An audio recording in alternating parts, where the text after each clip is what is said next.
Ladies and gentlemen, boys and girls, welcome back to Stefan's Basement, where today we're opening box number 4 of the beautiful Rosetta set. I just want to, this time, remember to take the time to thank Negative Zone Comics, partner of the channel. You can check them out in the link in the description below. There you can find all your card game, accessory, war game needs. It'll all be there at Negative Zone Comics. Thank you again for being a partner of the channel and making this all possible. Now, the first two videos of this set, to spoil it a little bit, were absolutely incredible. I was floored by them, how amazing they were.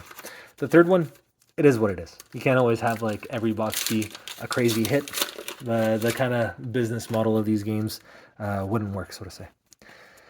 But we're hoping for some magic in box number 4, and we're going to see what we can get. Hopefully something extra spicy, and we're getting a beautiful heartbeat there to start off with, for the M right off the bat.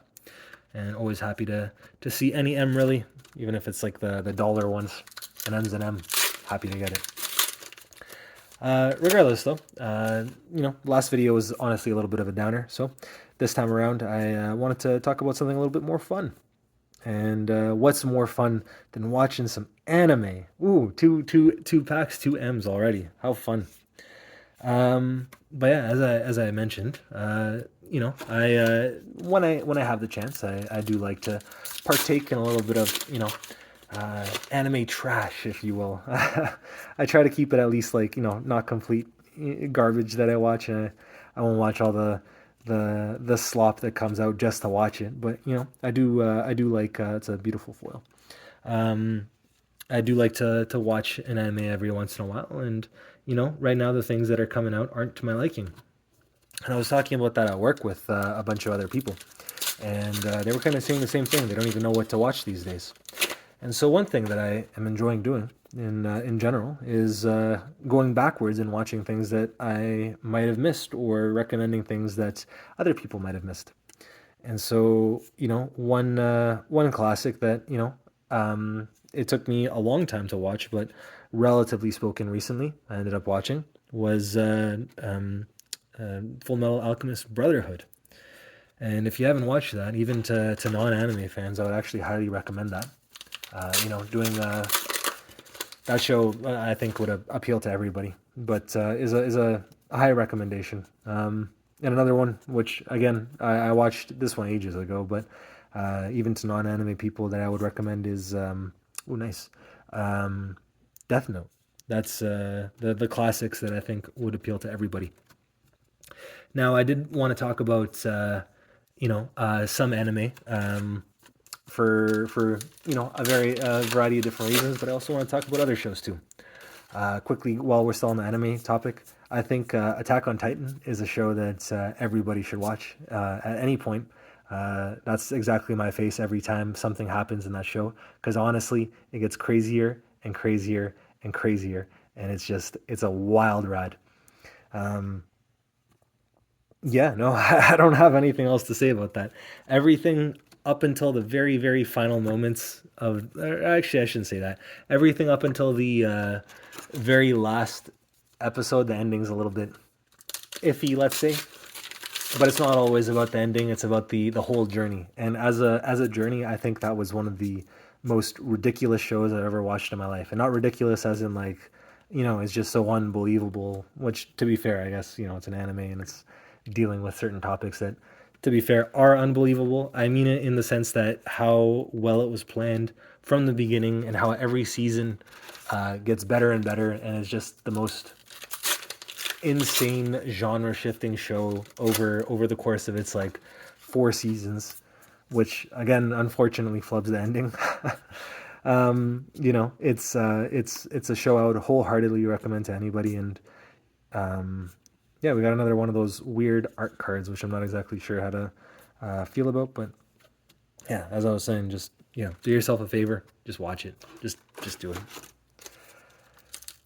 Going back to regular shows, though, one that was a classic recommendation is Game of Thrones and House of the Dragon, of course.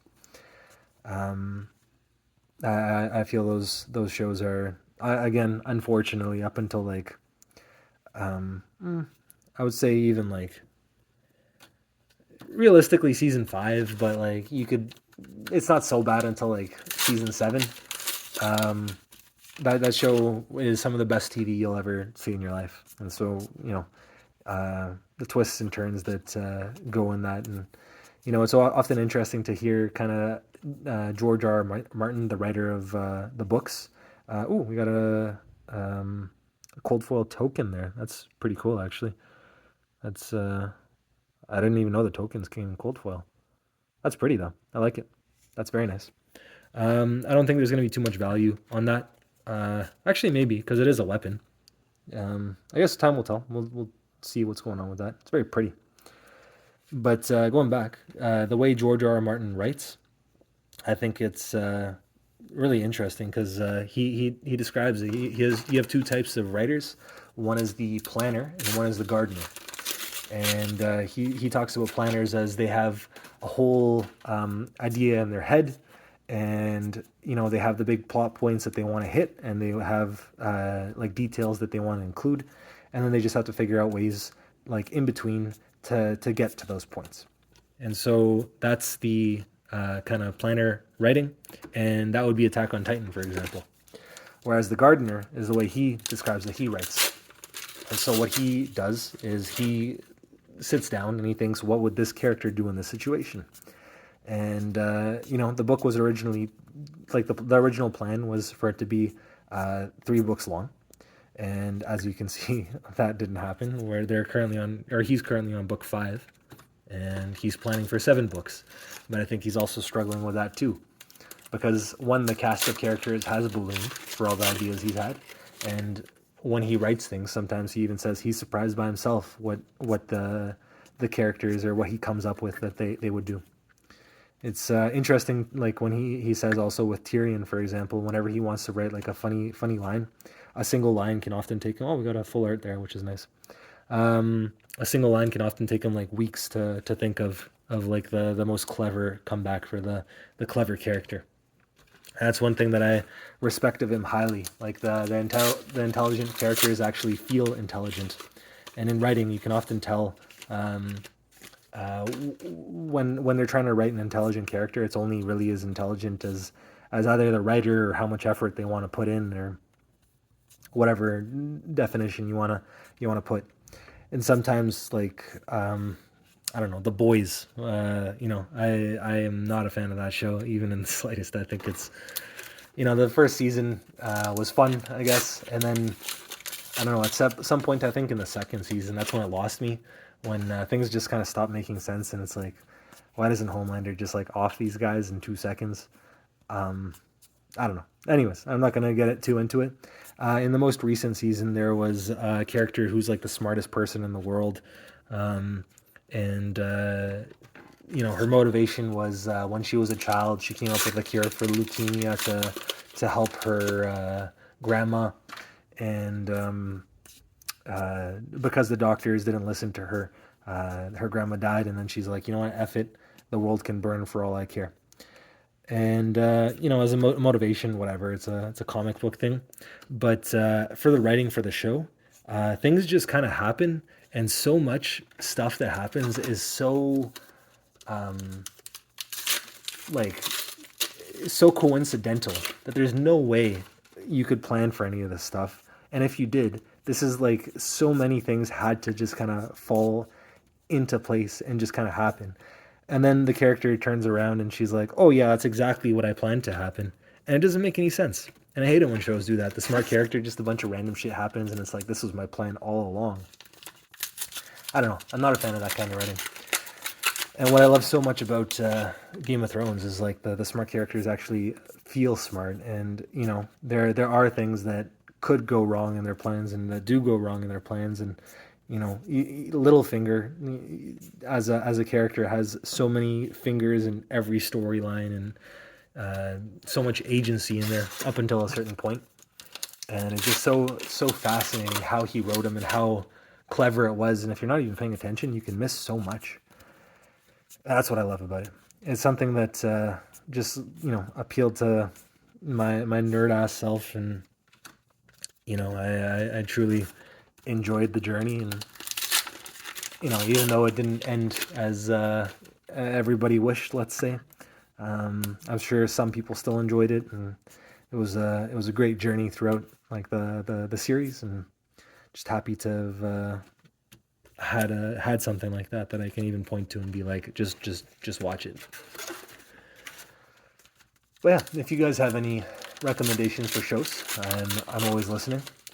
Even if they do kind of go off the rails. There's a show called You on Netflix. I liked the first season. I thought it was fun.